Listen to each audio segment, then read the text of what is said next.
সবার এইচএসসি 26 ব্যাচের স্টুডেন্টরা সামনে পরীক্ষার খুব একটা বেশি সময় নাই। আজকে আমরা কেমিস্ট্রি ফার্স্ট পেপার চ্যাপ্টার 1 যেটা ল্যাবরেটরি নিরাপদ ব্যবহার, এই চ্যাপ্টারে কি টাইপের প্রশ্ন আসে, কি টাইপের সৃজনশীল আসে ওটা নিয়ে আলোচনা করব এবং এটা নিয়ে দেখব পরীক্ষায় আসে। তো এইচএসসি 26 এর ব্যাচের আমাদের প্রথমত এটা মনে রাখতে হবে ভাইয়া, তুমি যখন পরীক্ষার প্রিপারেশন নিবা তখন তোমার অবশ্যই এটা মনে রাখতে হবে যে যা পরীক্ষায় আসবে এখন, যা পরীক্ষা আসবে বলতে ভাই, কই থেকে পরীক্ষা আসবে এটা আবার বুঝবো কিভাবে? এর জন্যই তো ক্লাসটা বলতেছি, ক্লাসটা নিচ্ছি। যতটুকু তোমার মিনিমাম যতটুকু লাগবে ততটুকু আমি তোমাকে বলবো, ততটুকু আমি তোমাকে দেখাবো। চলো এত কথা না বাড়ায় আমরা পড়ায় চলে যাই, পড়ার মধ্যে মধ্যে আরো কথা হবে। 20 মিনিটে খুব একটা বেশি সময় নেই, অলরেডি 1-2 মিনিট চলে গেছে। পরবর্তী টপিকে আসি। তো এখানে সবার প্রথমে আমাদের কিছু টপিক আগে সিলেক্ট করতে হবে যে কি কি টপিক আছে আমার। টপিকের মধ্যে পলভঙ্গি ব্যালেন্স এটা একটা টপিকে আসবে, এটা নিয়ে কিছু কথাবার্তা আসবে। তারপরে যন্ত্রপাতি যতগুলো আছে, বুরেট, পিপেট, কনিক্যাল ফ্লাক্স, এগুলো নিয়ে। এখন আমার জানতে হবে বুলেটের কাজ কি, পিপিটের কাজ কি, কনিক্যাল ফ্লাক্সের কাজ কি। এগুলো বর্ণনামূলক কথাবার্তা, কিন্তু তুমি যদি মেইন একটা লাইন করে পড়ে যাও, উপরে নিচে তুমি কথা বানায় বানায় লিখতে পারবা। দেন এখানে একটা যে কথা লাস্টে একটা টপিক আছে যেটা হচ্ছে মাইক্রো বিশ্লেষণ, সেমি মাইক্রো বিশ্লেষণ। এখানে কিছু এমসিকিউ আসে, কিছু সিকিউ এর কিছু টপিক আসে, তো ওইটা নিয়ে মাথা ঘামানোর কিছু নাই। তো সবার প্রথমে আমরা ল্যাবরেটরি নিরাপদ ব্যবহার মাথায় আসলে এরকম একটা চিন্তা ভাবনা আসে, যেমন আমাদের অনেক রকমের টক্সিক পদার্থ অনেক কিছু থাকে, তো এটা নিয়ে চিন্তার কিছু নেই। তো এখন দেখো পড়ায় চলে যাই। মেন পড়া হচ্ছে এই যে আমরা যে ওজনগুলো মাপবো পলভঙ্গি ব্যালেন্সে, ওইখানে একটা জিনিস খেয়াল করবে, তোমার কিছু বাটখারার মান দেওয়া থাকবে, যেমন 500 মিলিগ্রাম, 200 মিলিগ্রাম, 100 মিলিগ্রাম, এরকম কিছু বাটখারা যতগুলো মান দেওয়া থাকবে সবগুলো মান যোগ করে, এবং আরো দুইটা ভ্যালু দেওয়া থাকবে। দুইটা ভ্যালুর মধ্যে একটা ভ্যালু পাবো হচ্ছে এটা দাগের নাম্বার পাবো, যে এত নাম্বার দাগ, এবং আরেকটা হচ্ছে রাইডার ধ্রুবকের মান পাবা। রাইডার কনস্ট্যান্ট লিখছি আমি। তো কিভাবে আমি মানটা বের করব বা কিভাবে ওজনটা বের করব? যতগুলা মান দেওয়া ওই ততগুলা মান তুমি যোগ দিবা। যোগ দেওয়ার পরে প্লাস দিব দাগের নাম্বার ইনটু রাইডার কনস্ট্যান্ট। তো এটা দিয়ে যে ভ্যালুটা আসবে ওইটা হচ্ছে টোটাল ওজনের ভ্যালু। আশা করি এভাবে মোটামুটি পারা যাবে। পরবর্তীতে যে 10 মিলিগ্রামের জন্য তোমাকে পরীক্ষা হলে না বলে দিবে না যে রাইডার ধ্রুবকের মান কত। তোমার পরীক্ষায় বের করতে হবে যে রাইডার ধ্রুবকের মান 10 মিলিগ্রামের জন্য কত, 5 মিলিগ্রামের জন্য কত। তো 10 মিলিগ্রামের জন্য রাইডার কনস্ট্যান্টের মান হচ্ছে 0.302। এটা তুমি বেরও করতে পারো অথবা সরাসরি লিখতে পারো, সমস্যা নেই। আর এটা কি 5 মিলিগ্রামের জন্য রাইডার ধ্রুবক কত, 0.3 হচ্ছে 1।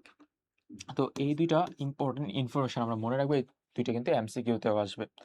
পরবর্তীতে এখান থেকে আমরা চলো সরাসরি কিছু ম্যাথ দেখি বা সরাসরি কিছু কোশ্চেন দেখি, যেমন পলভঙ্গি ব্যালেন্স আর ডিজিটাল ব্যালেন্সের মধ্যে একটা পার্থক্য, এটা মাঝে মাঝে খ নাম্বার পরীক্ষায় আসে। তো ডিজিটাল ব্যালেন্স হচ্ছে, তুমি এটা ইমাজিন করো যে তুমি যখন স্বর্ণের দোকানে যাও অথবা যে কোনো এক্সপেন্সিভ কোনো দোকানে যাও, যেখানে কিছু পরিমাণে স্বর্ণ অথবা কিছু পরিমাণে ইম্পর্টেন্ট জিনিসের মানের তারতম্য হলে কিন্তু পুরো মানটাই চলে যাবে। পলভঙ্গি ব্যালেন্স আগে ইউজ করা হতো, এখন ডিজিটাল ব্যালেন্স ইউজ করা হয়। দুইটার মধ্যে আমরা 4 ডিজিট পর্যন্ত মাপতে পারি। 4 ডিজিট বলতে যেমন 2.0123 এরকম একটা ভ্যালু, দশমিকের পরে তুমি 4টা সংখ্যা পাবা এরকম। টু ডিজিট ব্যালেন্স আরেকটা আছে, ওটা হচ্ছে ডিজিটাল ব্যালেন্সের আরেকটা মানে শর্ট ফরম্যাট। এখন পলভঙ্গি ব্যালেন্সের ক্ষেত্রে হিসাবটা কিরকম হয়? এখানে পলভঙ্গি ব্যালেন্স ম্যানুয়ালি চালায়, মানে হস্তচালিত। আর অপরপক্ষে ডিজিটাল ব্যালেন্স হচ্ছে ডিজিটালি চালানো হয়। তো এই কথাটা মনে রাখবো। পলভঙ্গি ব্যালেন্সে অনেক সময় দরকার হয়, সূক্ষ্মতা ঠিকমতো মাপতে পারে না। বাট ডিজিটাল ব্যালেন্সে এই যে ব্যক্তিগত যে ভুলটা থাকে, মানে আমি যে ভুলটা পাবো, বা মানে পলভঙ্গি ব্যালেন্সে হস্তচালিত যেহেতু ব্যক্তিগত ভুল থাকবে, তো ব্যক্তিগত ভুলটা থাকবে না এখানে। তো এই দুইটা টপিক এখান থেকে খেয়াল রাখলে চলবে। যে পলভঙ্গি ব্যালেন্সের সাহায্যে মাপো, তো মাপার জন্য আমার এখানে কিছু বাটখারার মান দেওয়া থাকবে। উদ্দীপকে মনে হয় বাটখারার সবগুলো মান দেওয়া নাই, তো কিছু মান দেওয়া থাকবে, সবগুলা মান যোগ করব। দেখো এখানে যদি তুমি আসো, তো প্রথমত রাইডার কনস্ট্যান্টের ভ্যালুটা বের করব। রাইডার কনস্ট্যান্টে যদি তোমার যেটা বললাম যে 5 মিলিগ্রামের জন্য রাইডার দেওয়া থাকে, তাহলে রাইডার কনস্ট্যান্টের ভ্যালু হবে 0.301। প্রথমে আগে এই ভ্যালুটা মনে রাখবো। পরবর্তীতে আমি তোমাকে যেটা বললাম যে যতগুলা মান দেওয়া থাকবে সবগুলা মান এক এক করে যোগ দিব। এক এক করে যোগ দেওয়া হয়ে গেল। তার পরবর্তীতে রাইডারের যে ধ্রুবক রাইডার কনস্ট্যান্ট ইনটু হচ্ছে রাইডারের পাশে যে যত নাম্বার দাগের সাথে মিলবে এরকম একটা লাইন দেখো আজ থাকবে, এই যে ডান দিকে 75 ছোট ঘরের সাথে সরানো হয়। তো এরকম মানটা তুমি এখানে দিয়ে দিব। তো টোটাল মিলে যে যোগ দিয়ে যে ভ্যালুটা আসে তত গ্রামে অথবা মিলিগ্রামে, তো ম্যাক্সিমাম ক্ষেত্রে এটা গ্রামে গ্রামে বের করা যায়, কারণ এখানে যেহেতু রাইডার কনস্ট্যান্টের ভ্যালুটা গ্রামে আমরা বের করছি, এবং সবগুলা বাটখারার মান যেহেতু গ্রামে নিছি, যার কারণে সবগুলা মান যোগ করে আলটিমেটলি গ্রামে হিসাব করা যায়। পরবর্তীতে যেমন এখান থেকে তোমার পিপেট, বুরেট আর কনিক্যাল ফ্লাক্স তিনটার কাজ দেয়। যেমন এই ছবিটা যেটা দেখছি পিপেট, বি নাম্বারটা, সি নাম্বারটা হচ্ছে ভাই বুরেট, আর ডি নাম্বারটা হচ্ছে কনিক্যাল ফ্লাক্স। এখন তিনটার মধ্যে আমাদের কাজ দিবে, এবং এরকম যে বি, সি আর ডি তিনটা যন্ত্রের মধ্যে আয়তন ভিত্তিক বিশ্লেষণ ব্যবহার করা হয় বিশ্লেষণ করো। তোমার যদি এই টাইপের প্রশ্ন আসে কিভাবে কাজ করে এবং এটার ব্যবহার কৌশলটা কিরকম আর এটার ইউজটা কোথায়, প্রথমে ইউজটা লিখে দিব। প্রথমে দেখো পিপেটের কাজ কি, দ্রবণ স্থানান্তর করার জন্য ব্যবহার করা হয় এক পাত্র থেকে আরেকটা পাত্রে। আমরা একটু পর আরো ডিটেলসে দেখবো, পরবর্তীতে আরো কিছু কথাবার্তা লেখা আছে, এগুলো একটু পড়ে নিব। এখানে দেখো ২-৩টা কথা লিখছি ভাই, বুলেটের কাজ কি এবং কনিক্যাল ফ্লাক্সের কাজ কি। দুইটার কাজ হচ্ছে টাইট্রেশনে।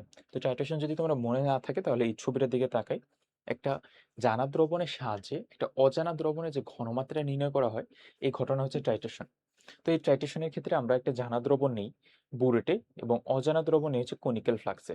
তো এই দুইটা কথা আমি লিখে রাখছি এখানে, টাইট্রেশনে জানা এবং অজানা দ্রবণ কোথায় নেই, এবং আলটিমেট আমাদের উদ্দেশ্য থাকে হচ্ছে ঘনমাত্রা নির্ণয়। তো তুমি যদি দুইটা সেন্টেন্স মনে রাখো তাহলে কিন্তু হয়ে গেল, পরীক্ষায় এত কিছু চিন্তা করার দরকার নেই। তুমি ধরো টাইট্রেশন কোনোদিন করো নাই, তোমার টাইট্রেশন করার দরকারও নাই, তুমি পরীক্ষার হলে পাশ করতে চাই আমরা এইচএসসিতে, আমরা দুইটা কথা মনে রেখে যাবো, বুলেট এবং কনিক্যাল ফ্লাক্সের কাজ কি, ঘনমাত্রায় নির্ণয় করা হয়। এটা তোমার কেমিস্ট্রির সেকেন্ড পেপার চ্যাপ্টার 3তেও আছে। দেন এখানে টাইট্রেশন আর কিছু প্রসিডিউর দেওয়া আছে, তো প্রসিডিউর তুমি একটু দেখে নিও, পিডিএফটা দিয়ে দিব, পরবর্তীতে আসি। পিপিটের কাজ কি, পিপিটের কাজ হচ্ছে তুমি একটু ছবিটার দিকে খেয়াল করলে আরো ক্লিয়ারলি বুঝতে পারবো।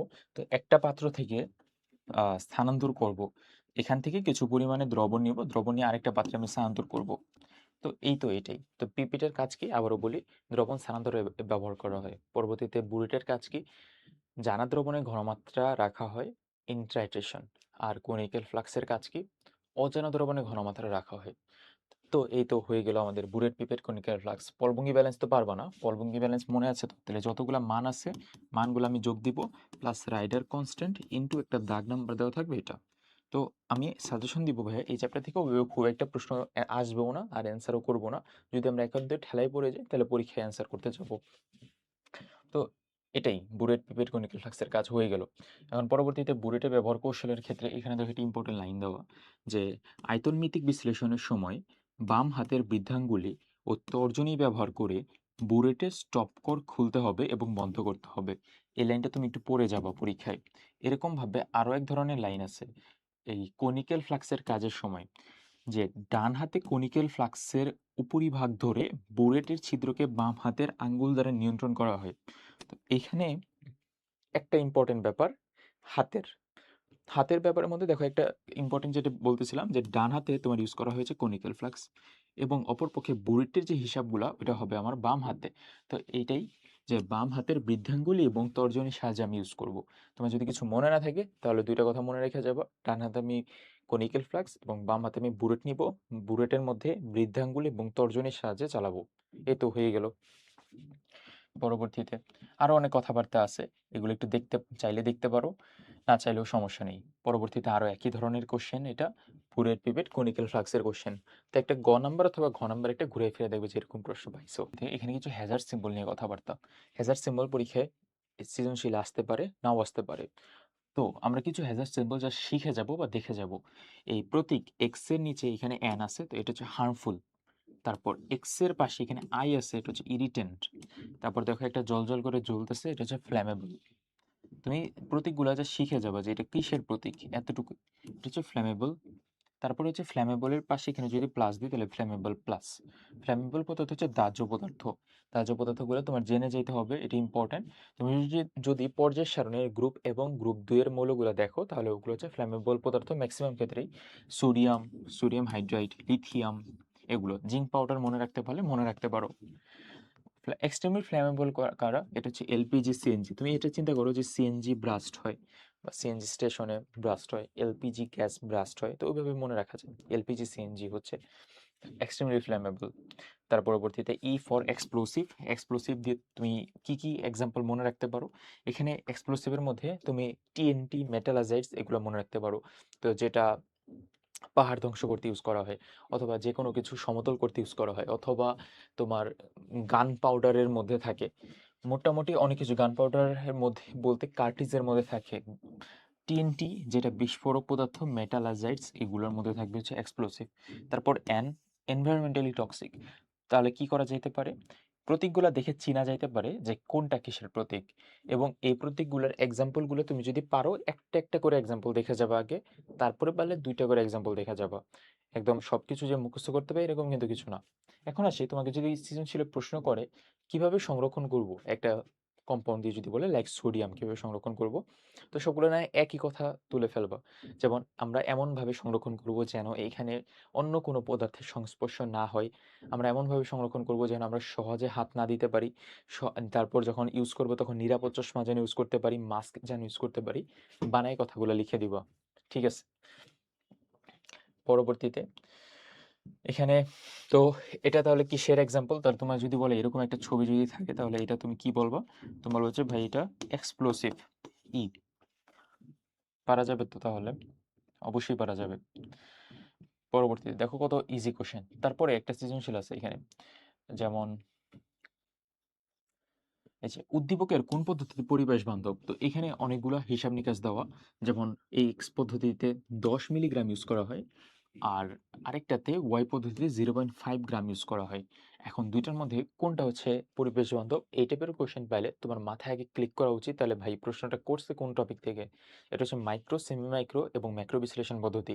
তুমি যদি কিছু না জেনে থাকো কোনো সমস্যা নাই, 2 মিনিট সময় নাও, 2 মিনিটের মধ্যে আশা করি তুমি শিখে যাবে। আমি তোমাকে বলি, কমন ব্যাপারটা বলি বা বেসিক হিসাবটা বলি। তো পরিবেশ বান্ধবের মধ্যে তুমি সবার প্রথমে খেয়াল রাখবো যে পদার্থ বেশি ইউজ করি আমরা ওইটা হচ্ছে ম্যাক্রো। ম্যাক্রো মানে আমরা বেশি ইউজ করতেছি। সেমি মাইক্রো হচ্ছে মাঝামাঝি জায়গা, আর মাইক্রো মানে খুবই কম পরিমাণে ইউজ করতেছি। তো যেটার একটা রেঞ্জ থাকবে, কত থেকে কতর মধ্যে থাকলে ওইটা হচ্ছে মাইক্রো, তারপরে কত থেকে কত মধ্যে থাকলে সেমি মাইক্রো, ম্যাক্রো। তো ওই রেঞ্জটা যদি তোমার ফুলফিল হয় তাহলে তুমি বলবো ওটা মাইক্রো না ম্যাক্রো।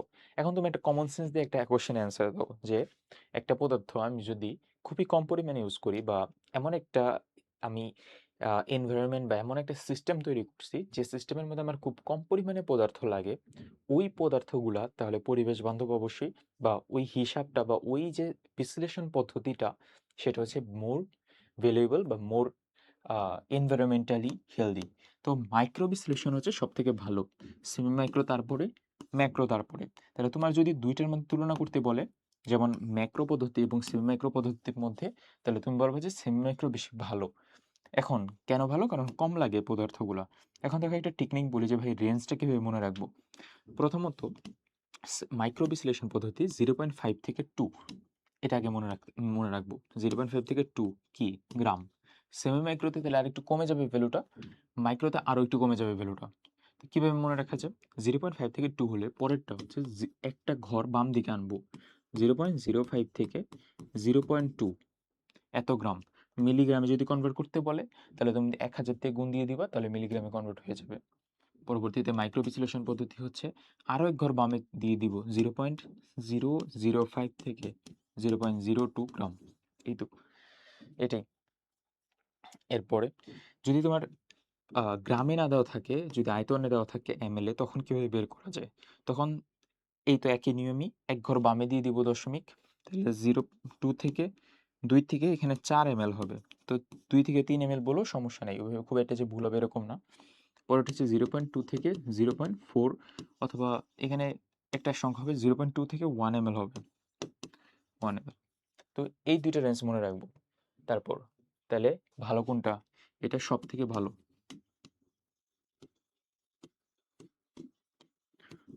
আর এটা মোটামুটি ভালো, আর এটা ভালো না, কারণ এটা বেশি পরিমাণে লাগে। তো এইভাবে তাহলে একটা সৃজনশীল অ্যান্সার করা যায়। এটা হচ্ছে এই ম্যাক্রো বিশ্লেষণ পদ্ধতিতে তোমার কিপ যন্ত্রে আয়রন সালফাইড এবং লঘু সালফিউরিক অ্যাসিড থেকে H2S পাওয়া যায়, হাইড্রোজেন সালফাইড গ্যাস পাওয়া যায়। তো এটা পরিবেশ বান্ধব না, এটা পরিবেশের জন্য ক্ষতিকর। তো এই লাইনটা লিখে দেবো যদি মনে থাকে আর কি। আর এই 4 নম্বর পয়েন্টটা পড়ে যাব, থায়োসিটামাইড ব্যবহার করা হয়। থায়োসিটামাইড ব্যবহার করলে পরিবেশ বান্ধব হয়।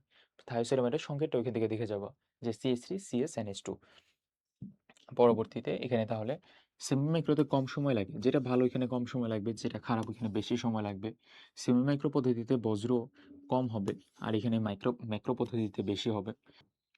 এটাও সেম ভাবে তুমি লিখবা। প্রথমে কতটুকু ব্যবহার করা হয়, ওই যে আমি যে একটা টেকনিক বলে দিলাম। তারপরে কত এমএল করে ইউজ করা হয় এটাও মনে রাখবো। এখানে দেখো একটা ইম্পর্টেন্ট লাইন যে সেমি মাইক্রোতে ব্যবহার করা হয় সেমি মাইক্রো ক্যাপিলারি টিউব, আর মাইক্রো ক্যাপিলারি টিউব ইউজ করা হয় মাইক্রো বিশ্লেষণ পদ্ধতিতে। আর আমাদের দরকার নেই, এই তো এটাই। তো ভাইয়া এই কেমিস্ট্রি ফার্স্ট পেপার চ্যাপ্টার 1-এ ল্যাবরেটরি থেকে দেখছো কত ইজিলি মাথায় রাখা যাবে। তো সেমি মাইক্রো আর মাইক্রো ম্যাক্রো বিশ্লেষণ পদ্ধতি, কি বলে পলমুঙ্গি ব্যালেন্স, আর ফাইনালি আমরা বুরিট পিপেট কনিক্যাল ফ্লাক্স, এগুলোর কাজ পড়ে যাব, তাহলেই হবে ইনশাল্লাহ। জিপিএ 5 আসবে, তুমি এত চিন্তা করো না। যতটুকু বেসিক টপিক পড়া দরকার ততটুকু তুমি পড়ে যাও। গুণগত রসায়ন ক্লাস আসতেছে, আশা করি সবাই দেখবো তোমরা। ধন্যবাদ সবাইকে।